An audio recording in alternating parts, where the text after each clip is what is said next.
welcome to another exciting Game Week 39 episode. My name is Katchurosho Matiza. I'm your host. And as usual, I'm never alone with my co-host, Mario. Never riding solo, my guy. Never. What's happening, Game Week 39 world? We are back with another one. You know what it is? Sunny Pretoria has been blazing hot out here. My guy. The game weeks are coming quick and fast. Fire. It's hot in FPL, it's hot in real life. Yeah. It's just hot with burning. It's hot I'm everywhere. hot. Everything is hot, my guy. So You're cooking, my friend. You're cooking, nah? let's get it. I wonder how you cook at the bottom of the log. But it's fine. My FPL form is hot, so yeah. All right. I'll admit to that. But yeah, man, guys, welcome back. I think just quick headlines. I mean, we're going to start with Salah. As I was saying earlier off record, the hand that keeps on giving. Salah scored some gift of the givers. He scored some great points for FPL managers that had him. And actually, it was the third time that he features on the King of the Game Week. He was voted King of the Game Week for the third time. So he's the highest this season. And then we're going to talk about Manchester City finally, breaking the losing streak. Finally winning a game. Who would have? Manchester City finally would won a game. I thought this would go on forever. I wish it did. And then Everton, they hammer the Hammers at Goodison Park. Ain't nothing new. I think the Hammers have turned into the nail. Always getting everyone just everyone is getting a ride. It's like that. I don't know if kids watch. Say no more. And then Arsenal, too strong for United, unfortunately. But man, I think it was not much of a surprise, but I think they were quite optimistic. It's not much of a surprise. But those are the headlines that we have for you guys. They beat Everton 4-0. I mean, come on. We thought they're gonna beat. Everton does that. But those are the headlines that we have for you guys. But Mario, without wasting any time, I think let's get into the results. Starting with Leicester City. Rude. Van Nistelrooy starts with a win.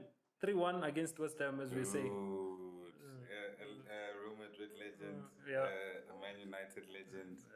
Yeah, man. Rude picks up where he left off with Manchester United. 3-1. Yeah. Didn't expect it, to be fair. For him to win. Yeah. I actually wanted him to win. I don't know. Not that I didn't want him to win. I just didn't expect it. I thought Palace was trying to get... West Ham. I mean... The West Ham. Yeah. West Ham. Yeah, they were trying to recover because they've also been going through a slump. Because they've been going through a slump and they're coming into some good fixtures. A lot of FPL managers were looking at this game as the start of a good run. The likes of Wan-Bissaka. Bringing in Bowen was on the fringes there. But quite disappointing from West Ham as they've been all season. Quite similar to Crystal Palace. That's why I've got them mixed up. Do you think Leicester could continue with a good run of form, or is it, still new manager bounce? How long do you think it's going to last? I'd have to check their fixtures, but I don't think they're awfully good fixtures, to be fair. To sustain the form. But you know what it is.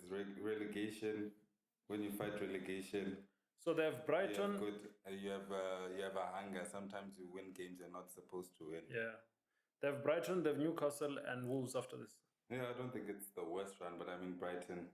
They've been in not the greatest form. They drew the previous game week 1-1. Yeah. When we thought they would win. And they haven't played this game week, have they? No. So I think they're playing tonight, by the way. They're slow fixtures tonight. Yeah, so they drew 1-1 the last game week out. Yeah. Against Southampton, if I'm not mistaken. And we thought they were going to win that. Someone triple captained. That was the weirdest thing that happened. Pedro. Shout out Rudy. Because I sent you when we were shouting out when you're doing good. Now we're shouting at you when you're doing bad. Triple captaining João Pedro. But before we move on... Amateur move, my guy. But they can be hot and cold. Yeah. So Leicester might be able to take advantage. They're playing at home. Yeah. And then Newcastle, Isak is back. Got that rocket. And he could, Gordon is back. Yes. I mean, it's gonna be tough. Newcastle is gonna be tougher and tougher as these players get fitness. Yeah. So the fixture is not that great, but let's move on to Everton. Everton 4, Wolves 0. I don't think I saw that one coming. Neither did I. I brought in Cunha. I might have brought the curse onto Cunha, and you said it, yeah. Like legit. Ever since I had him, I haven't seen those rewards that you were seeing. I brought in Cunha. First game week, he gets me 6 points. Yeah. The second game week, he gets me 12 points. The third game week, he gets me 16 points. And then so I mean, the man averaged 34 points in 3 game weeks when I had my first purchase. What happened? As soon as you jump on him, they take L after L after L. I think it's what's gonna happen the moment you start captaining Salah, but we'll get to that. No, I brought Salah in. But you didn't captain him. The moment you start captaining him. Yeah, but then they lost badly to Bournemouth. They tried to have a little comeback, didn't work out. And they were at home for that one. Yeah. They lost 4-0 to Everton. Quite disappointing. It could have been worse because they disallowed that Tarkowski goal, which I thought was quite unfair because people jostle and hold. But then I guess if you're not attacking the ball, you shouldn't be holding on to a player. So it can be either way, but unlucky to have that goal ruled out. So disappointing from Wolves. Can they bounce back? They have good fixtures. West Ham, who's been in poor form. So it's the battle of the poor form teams. And they play Ipswich at home, which should be a good fixture for them. And then they play Leicester away. So, I mean, those are 3 tantalizing fixtures for Cunha. I mean, he should be licking his lips. At least we see some good points there. Yeah. So I'm hoping the manager can sit them down, talk to them. 8 goals in 2 games. Unacceptable. Hundreds. So, yeah. You heard. Man City, they win. Finally. 3-0. You know, KDB coming back. And we know when KDB is back. When KDB is back, it's a problem. Miles Padziri is back in the group. Yeah, he resurfaced. We found him. Call of the National Guard, call of the police. He's safe. Back. He's safe. He's safe. Was commenting yesterday. KDB. Engaging. You can see the man. The hope is starting to come back. I was at the grocery store and I saw someone on the line wearing a Manchester City. Oh, the shirts are back. They've been washed. You know, they've been washed, taken out from the bottom. You know what I'm saying? When the helper wants to do the laundry, tell her no, don't worry about those ones. You can leave them down there. Yeah. But yeah, it feels like for Man City fans, I'm sure it feels like it's been a long time since they win.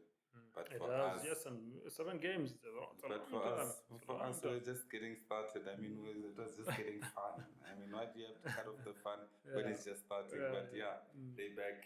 Kevin De Bruyne is back. He's gonna be a headache for managers. I think we're saying this. He is what makes Man City tick. And when he's healthy, and he's one of the best midfielders in the world. But Nottingham Forest, to be fair, if you remember a couple of weeks ago when Arsenal beat them 3-0.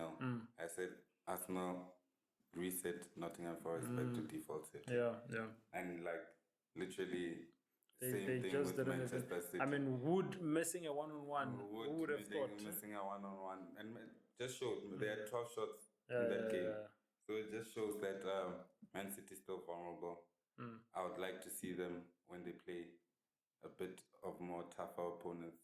Teams that are actually in form. Let them get a Newcastle at the moment. And see exactly who's on the right. Someone that can put the ball in the back of the net and give them a problem. But good performance, clean sheet. I had Guardiola. I'd been holding on to him. They played Crystal Palace next. Palace haven't been the strongest, but then in past history, they've been Man City's voodoo team. But we'll have to see. And speaking of being Manchester City's voodoo team and City playing them after that, I was watching the Ipswich versus a Crystal Palace game and I saw Mateta take his goal, man. Yeah. And it just took me back to last season. You know, those last 5 game weeks. Mateta was on. And I was like, you see, if Mateta can really start linking up properly with Eze and Sa, that's a very good attacking 3. I would love to see Crystal Palace, research. Yeah, definitely. They have the players, they have the potential. So with Eze, who's a very good player, like you said, now I just hit a blank. Mateta, who's also a very good player. So we'll see. But then Man City should go into that game confident of that 3-0 win. Hundreds. Then they play United at home. They abuse United. This we know. They abuse United, and it's not even funny. It's like a abusive parent with a child. Every time they come back from work, they're getting shouted at the boss. Maybe the boss is Liverpool, and they're getting kicked around by by the co-workers, which would be your this example, I don't know where it's going. Tottenham and your Brighton, but then when they get home and then the little kid is there, they slap the kid around. That's Manchester United. It's so very abusive. So Haaland might get a hat trick like per usual in that game. Let's speak of Liverpool. Speaking of Liverpool, I was disappointed. I was saying this earlier that it was a late game if you're in South Africa, of course, and not in the UK where, so I was watching that game. 2 goals down, we came back. I think 15 minutes to go or less. We were 3-1 up, 3-2 up. And you thought you took the cheese. You thought you know what I'm saying? Taken the candy out of the baby's mouth. And who better to score than Salah,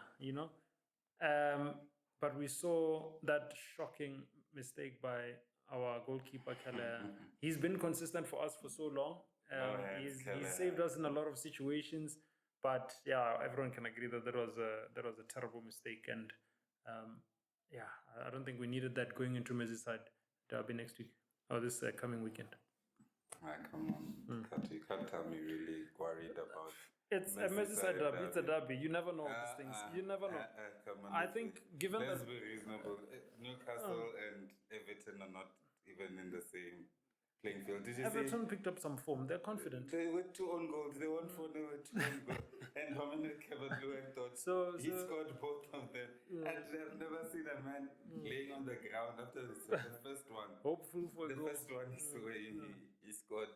He's like standing there like, that Kembe guy, like confused, like he doesn't know how the ball got into the back of the net, just for it to be ruled an own goal, which was also a handball, by the way. Second goal, he scores it, he's laying on the ground.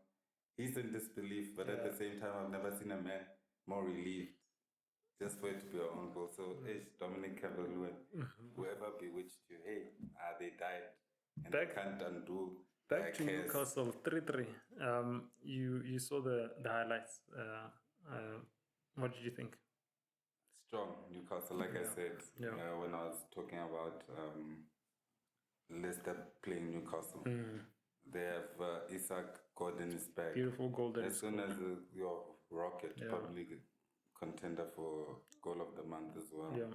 Up there with that Palmer one. I might be a bit biased. Of course you are. But it was a stunning cake. I mean, come on, that was a beautiful goal. But then definitely a contender for goal of the month. Gordon coming in. Gomery's playing well. Yes, with a good assist there. So, I mean, a team that... Pope with some great saves. Exactly. A team that's on the rise. Yeah. Keller had like a African-American being stopped in America by the police. No hands. Actually, no hands. I mean, all you have to do is but you, from what you said earlier, I'm guessing you still have the confidence that we as Liverpool will see. This is just a blip. I mean, just obviously a lapse of concentration. But going into Manchester, going into the Merseyside, that's not what I'm saying. Going into Merseyside derby, are you seeing it being an easy game for us? Easy game for Liverpool, but don't get me wrong, you're not prime Barcelona, but that's not what I'm saying. What I say? I'm just saying that you can beat Everton. All right. You can beat Fulham, and Spurs probably beat Spurs as well. Okay, I'm trying to make it sound like prime Barcelona. But you guys just have good fixtures, and Salah is on form. He's here to stay, to be honest. So, yeah, Liverpool, Newcastle, what I picked up, you can pick up Isaac, depending on the fixtures that I've checked. But then Salah, mainstay, of course. Yeah. Southampton 1 and Chelsea 5. It was a lot of players that your coach rotated. Big rotation. I sold Isaac to bring in Nick Jackson. Looking at the fixture was good. The results speak for themselves, but disappointing for me and most managers, I believe, who had also jumped on Nick Jackson. But besides that, I mean, that was an obvious one for you guys now, going into Southampton. I think we counted those points. Yeah. Before you even got there. Yeah. I mean, it was a formality. Playing the game was a formality. Hate to sound arrogant, but You know, when the good times are back. It was tough. You come from the ditches, so you're loud. Hey, those trenches are deep, my nigga. I mean, it was now tough it's getting loud there in London, the blue side of no, London. Come on, I mean, the pride of London. The banners at the shed end say it for themselves. But on the other hand, Chelsea bringing in Jackson, I don't think that's a mistake. No. The good times It's a long term. It's a long term move for any manager. I'll tell you why he was benched.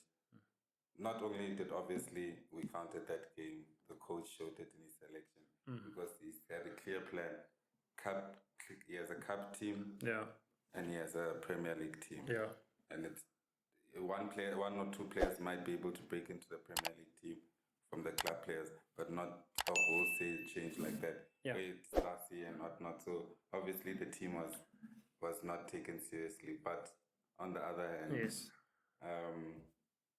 Nkunku did well. Nicholas Jackson didn't start because he's on 4 yellow cards. One more yellow card. It's 1 game suspension. So obviously we're playing Spurs next.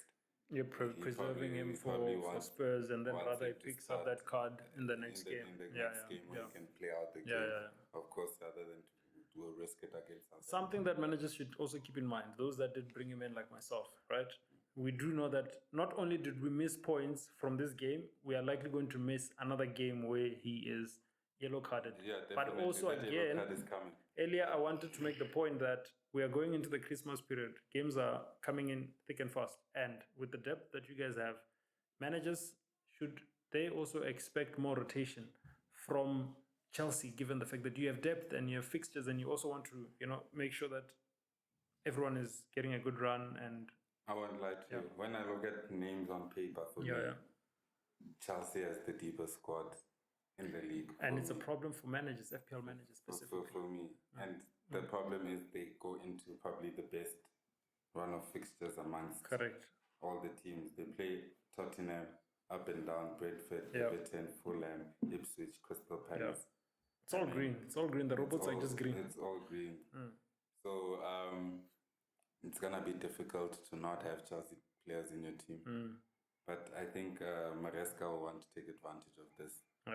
And will most likely the mainstays like your Palmer, who is hungry to play all the time. And also I think with the break that, the Champions League is going to take now in December. It will also allow time for them to play the cup games. So I think the mainstays will probably get more minutes, even though it might be reduced here and there. Sorry to cut you, but we need to move on. Last fixture, Arsenal 2, Man United 0. Was it a surprise? Hey, what do you mean there, corner? It was quite interesting. We'll speak about this a bit more so when we go into the top. I don't know if I can top players that are. He's a Manchester United fan, so I don't know if he's gonna edit it in though. But he might just crop you out doing that. But quickly, Arsenal 2-0 at home against United. I think we saw that coming. And I say that as an FPL manager who shares the same Arsenal assets as you did. We both played Ryan, we both played Gabriel, hoping that he would play and get max points. But I figured Gabriel wouldn't play, to be fair. It was not necessary because the defenders are coming back. Timber is back. Kiwa is back. So Calafori and Gabriel could afford to be rested. The new manager, of course, is still new. I don't expect him to win games like this. I think Man United, based on the highlights I saw, played decent. Wasn't too bad. It's not like Arsenal. Mount was in the starting 11. Yeah, apparently the manager's a big fan of Mason Mount. Okay, interesting. Apparently. And said and I think I saw a comment released by Fabrizio Romano where he said that the type of football I play is the type of football that Mason Mount enjoys. So I think he should be very happy about my arrival. Something along those lines. Okay, must be nice being Mount right now. Must be nice being Mount right now. So with the number 7 shirt, who knows? Maybe he can reincarnate it. Loser status. It's a very big shirt. It's a heavy shirt. Maybe that's why he's been struggling. It's a very, very heavy shirt. Yeah, so many legends and it's a traitor, have gone past Judas. this. Judas Iscariot, we have not forgotten. The North remembers, my friend. The North remembers.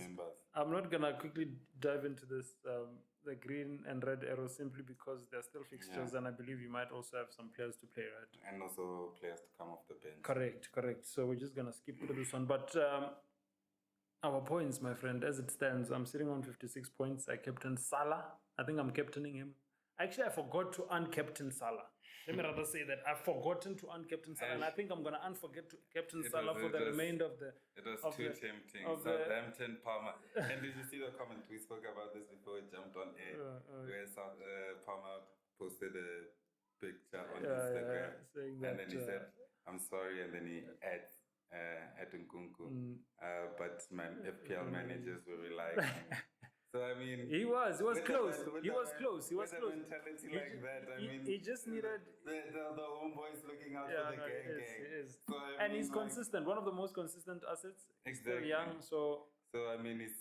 But I do not excuse you from this mistake that you made here, because I feel. But I mean, you guys were away from home. Hey, my guy, which stats are you reading? Are you not reading the Salah stats that we're reading? No, it's brilliant. But I mean, why are you gonna captain going into this next game? He's 12 goals, and Palmer has 9 goals. Why are you gonna captain going into the next game week? The neck and neck. So I mean, it's not like. Why are you gonna captain going into the next game? Obviously, I'm captaining Salah. That's what I wanted. Because but back to Dominic Calvert-Lewin couldn't buy a goal. Back to the standout players. To our standings. Might even bring in Konate. Not Konate. You scored 44 points, and you had captained Kopama. I will give you 14 points. So yeah, not too bad. I think it's a good return on another day. Standout players, Mo Salah. He's voted king of the game week, as you said earlier, for the 3rd time this season. Well, don't say 3rd time officially. We still have. True. Anything can happen. Anything can happen. True, that is so true. 2 goals, 1 assist, 13.2 million, and his ownership has risen to 60.7%. And then we see Ashley Young from Everton. He cooked 15 points. Got a free kick and had a clean sheet. 4.6 million. It's a bargain. 1.9% ownership. But for anyone who's thinking of jumping into the Everton assets, I would be wary about going in now, because the fixtures are not so good. I think they play Manchester City and Liverpool right after this. So not the best time. Just watch, let it go. And we should bring back that segment. Buy, keep, sell, or avoid. So avoid. It's a big avoid, this one. And then Saliba. In the absence of Gabriel, look who's stepping up. This was supposed to be Gabriel on this list. I mean, like, I was just thinking this, that Arsenal probably have the most defenders capable of scoring set pieces. With Timber, Gabriel, Calafiori, and Saliba. I mean, that's a mean lineup. And talk about the days when Ben White is on form. That man is up there assisting. Also delivering the ball into the box. Arsenal are very good. Raya also with saves. That defensive lineup. But just for the attacking aspect of it, the corner, like, I don't know, they've got a cheat code. No, they do. Hence I'm saying that. For that corner, for that, I don't know what they do with those defenders. And Saka whips that ball in so sharply. I mean, it's difficult to defend. I hate on your star boy sometimes, but he's got a wand of a left foot, that young man. He does whatever the set piece coach is doing. Yeah, no, it's working. It's cooking. It's cooking because everyone can benefit from it. I think the only second to team to that might be Chelsea with Disasi and. I think we'll have to look at the numbers, my friend. We'll have to filter that. No, they really good in the air. Trust me, Disasi scored it. It's just I saw he scored now. I think even in the Conference League, it's just different, and Badiashile as well. But then it just was it an assist from Enzo on the right? Yeah, Enzo's been passing. Is he now? Do we think he's gonna end up taking over from Kopama? The responsibilities of taking set corners. Yeah. Do you think Enzo could possibly start threatening Kopama? I don't think he delivers the ball like that. No, every time I'm thinking ball, but then pause. But okay, jokes aside, I don't think from a dead ball situation. This is why we don't talk about Chelsea. Let's move on. Okay, yeah, I think let's move on. Hey, upcoming game week. Fixtures, Everton versus Liverpool. I spoke about this one. Where do you see this one going? Everton, Liverpool, of course, Liverpool heavy favourites. Yeah. Cody Gakpo, Salah. Those are the two attacking forces on my radar. Alexander Arnold, 2 assists. So I mean, he still has that right. And he came in, pinging it in. So definitely contenders for contenders. And like I said, they have very good fixtures coming up. We read them out, and also Liverpool, according to Fantasy Football Hub, have the shout out to Fantasy Football Hub. Shout out. Plug. Have the second highest clean sheet odds at 38%. Second to Arsenal, who have 40% clean sheet odds against Fulham, and also have the second highest predicted goals at 1.9. Second only to Spurs, apparently, who have the highest predicted goal against Chelsea, which is 2.0. And if I'm not mistaken, Salah is predicted to score the most points amongst all FPL players with 7.3 points. So, I mean, the numbers speak for themselves. You heard numbers online. Thank you. Fantasy Football Hub. Dango. Numbers online. And then Brentford versus Newcastle. we get into that one. I see it being a mouth-watering fixture. I'm very interested to see. From a neutral point of view. Definitely. You hope that it will be goals galore. Yes, that's what we want. So that Mbeumo can get into the action. Correct, and those that are still sitting on the likes of Isak. And those are sitting on Gordon and obviously Wisa as well, who I shipped out for Jackson, who didn't start. I could have afforded to hold my transfer. Yeah. But then that Southampton game looks so attractive. But as I was saying off record, that is the beauty of FPL. Every time we think about could have, would have, we use all the data that we have. Exactly. As we just said, shout out to our guys from FPL Hub. We use whatever we have, but still, this is the beauty of FPL. You can never predict what's going to come. Exactly. Yeah. But yeah, it's going to be a 50-50 game, I think. Either team can win it, but I favor Newcastle just because. Yeah. I think Isak. Down there. Isak is one of the best strikers in the league when fit. He does everything in the game. My guy. Everything. As much as I don't want to talk about it again, but I hate seeing that man one-on-one with any defender. He is over. He's so cool in front of goal. He is deadly. So cool in front of goal, and he can pass the ball. He can assist. Gave Gordon from the left, from the right, from the middle. So I mean, that's why I favor Newcastle for that man. Deadly man. Yeah. Head like Hendrik Makua. Dangerous man. We spoke about Crystal Palace being a thorn on Manchester City's, foot there. Do you think Mateta could I was actually quite impressed by Haaland. Yes. You speak about Mateta, who I was also quite impressed by. Yeah. But he has his flashes. But I mean, I said Haaland's starting to look like Harry Kane. The way he's able to come deep, receive the ball, and then the wingers overlap while he receives the ball deep, and he's able to find those players passing in between the lines and breaking the lines of defense. And Doku got so many opportunities because of that. Bernardo Silva as well. I mean, literally, it's the aspect that he was missing from his game. He's got it. Yeah. So I can be worried about Man City, but I still need to see a little bit more. And whoever thought would say that about City? Times change, my friend. Times change. And then the last fixture that I shortlisted here, Tottenham versus Chelsea.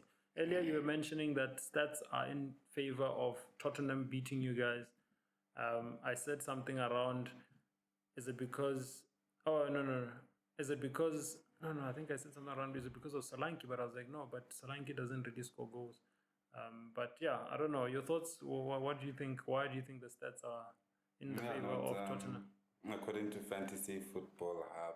Our plug. Yeah, starting to, this makes it look a bit sketchy, but shout out. Spurs is predicted to score. Oh, sorry.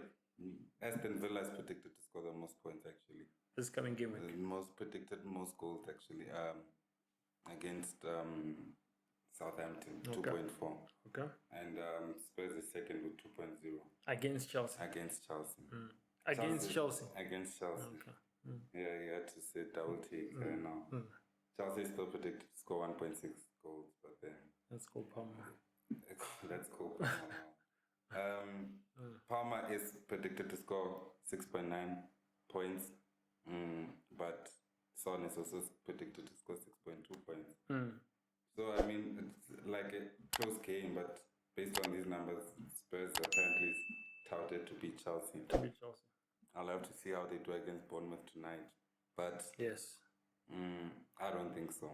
I think they're gonna lose against Bournemouth tonight. I think they're gonna lose against and Bournemouth then they're tonight. gonna win against Chelsea. And I think they're gonna lose against Chelsea as well. Okay. I don't think they have anything for us. I think they should just be consistent. I think they should just be consistent for the sake of managers. FPL managers have suffered a lot by. I know it might sound biased because I'm a Chelsea fan. I've got this heritage and pride behind me, but honestly, I don't think Spurs have anything for us. Yeah. But Johnson has been returning for you. I mean, come on. Yeah, no, I'm not saying for in general. And you've also always been a fan. Anyone who's been listening to us, they know that you're a big fan of Kulusevski. Yeah, I'm a fan of Kulusevski. I'm a fan of Johnson. I'm a fan of Son. Yes. Madison, I think he plays well as well. I think he's underrated, but I don't think they have anything for us. All right. I don't think put Caicedo in that game and give me Colwell and Fofana. Chelsea doesn't have the best defense, but I mean, we can outscore them, and we can. And I think those guys are fast enough for what Spurs bring as a dead, which is pace. All right, I want us to move on to the captaincy before we wrap up. In the order of the best captain to the least, give me your top three. Best to least. Yeah. For managers there who are undecided. Obviously, the fixtures favor Liverpool. So you're putting Salah at the top? Salah would be number one. Okay. Aston Villa have a good fixture against Southampton, but their form has been poor. I mean, Chelsea manhandled them. Rocked them to sleep like a baby, and they play Southampton. But so I'm not gonna go there. Palmer would probably be number two, playing against Spurs. They can concede a goal or 4. So, and also predicted points. Salah is number 1, 7.3. Haaland is number 2, 7.1. I expect Haaland to do well. Against Palace. I think Haaland will do well after seeing. What about KDB? Is the stats not yet supporting? They don't favor him. The top 5 is Salah, Haaland, Palmer, Watkins, obviously for the Southampton game, and Son. Saka and Isak on the fringes as well. I see. But no KDB. But he could surprise us. But he has that tendency of having a big game week and then coming back and having a average one where he just has like an assist. And then but he's due, the big points very soon. Yeah, I think he had a good all now. Oh, he did. How many did he get? With the goal and the assist, even though he came on as a sub. How many points did he score? I didn't see, but I think it was double digits. Definitely double digits. I think he got a bonus point as well. So your top 3: Salah, Palmer, Haaland. Oh, okay. Salah in the order of. Yeah, literally. Okay. They couldn't be wrong. They could be wrong. They're wrong in the 2.0 goal. but they're right. And they say you can't pick and choose, my friend. And they say Salah, Haaland. You can't pick and choose. Numbers predicted to score the 3rd most FPL points, But Chelsea. I said to you. Predicted to. I said to you. You said Chelsea. So what's 1.6 goals? So that. Yeah, it's a hat trick. If he's scoring a hat trick, it's Cole Palmer, and he's capable of that. So Cole Palmer can score 3, and Spurs score 4. So that's possible, and I don't have a problem with that. I'd love to see that. Podcast Mini League. Let's have a look. Things are quite interesting. I don't know if you've had a look at the top 2. Actually, I haven't. Have they moved around much? Separated by 1 point. Wow, really? Yeah. Black Stars 883. Black Stars 883, and then Pedo FC 882 points. They're going head to head. Yo, bro. It's lit. Like 51. Yo, I've never seen such numbers my whole life. This must be. Are you the worst team in our mini league? No, of course not. Are you the second worst team? No, I'm like maybe the 10th worst team or something. The 11th worst team. Yeah. But no, man, this is our time to come back. I'm also not doing that well. But third, we see Rao, the Jokers, on 865 points. Mulava. You know Shlogi? No, I don't know. Yo, shout out Shlogi. I think we need to get you on the pod. Yourself and Pido. I don't know Pido. Tell him to change his name. Pido. Pido. I mean, what's his name? No offense, my guy. If that's the show doesn't know your name, but Pido. No, but it can't be his name. Pido FC. Pido FC. Pido. Yeah. We can't even send a shout out to Pido FC because we don't know who he is. But I hope he's not a pedo. Shaggy, I hope so too. And I hope he's not a bot. I hope so too. But man, shout out to the managers that are fighting right at the top. As we say, this is one of the best mini leagues that you're gonna find in the country, probably internationally. Yeah, you can come and correct me. You know where to find us. But shout out to the managers; they're doing amazing things. Shaky Warrior season. This is the time to ascend, my guy. The time to ascend from the ashes. You know, it might be a bleak start, but I think let's see how the next few weeks go. But yeah, I think this does bring us to the end, Mario. I think we have a very short turnaround time. Deadline is in 2 days' time. So at the time of recording, in 2 days' time, you probably have about 24 hours. So we hope that, as always, this rich analysis that we've given you can be able to assist you. We do know that our technical team, actually, it helps them a lot because they're doing very well. Captaining Salah, knowing exactly who to bring in. So picking up tips without, and you know what I mean? So without a shadow of doubt, we know that you guys are going to love this. And yeah, man, I think, Mario, the platform is yours in closing. Yeah, like I said, fantasy football are accurate with obviously the margin of error being that Spurs is going to score more goals than Chelsea. But other than that, you know what I always say. First is the numbers. Second is the eye test. Because men lie, women lie, but numbers never lie. Numbers never lie, you heard. And just a reminder, 7th of December at 1 p.m. That's the deadline. So make sure you have your teams locked, you have your bench locked. It is that time where you're going to probably need your third sub. My friend, I'm starting to realize that I need to work on my sub because it is Shaky Warrior season. There's a lot of rotation in December. So managers, keep that in mind. We still have a wild card, by the way. You have a wild card that is going to expire and you're going to get another one, right? Yeah. Those rules haven't changed as much as we can get 5 transfers. So remember those rules. Use them to advantage. And yeah, there's man. There's still a secret chip. There's still a secret chip. Yeah, we should actually break that down in the next episode. We discussed this at the beginning of this season. We need to unpack it so that managers know all the equipments and the weapons and the tools that they have in their disposal. Don't know what it is though, but we'll see. Yeah, man. You heard from us, and yeah, we shall catch you guys in the next episode. We out. Cheers. Peace.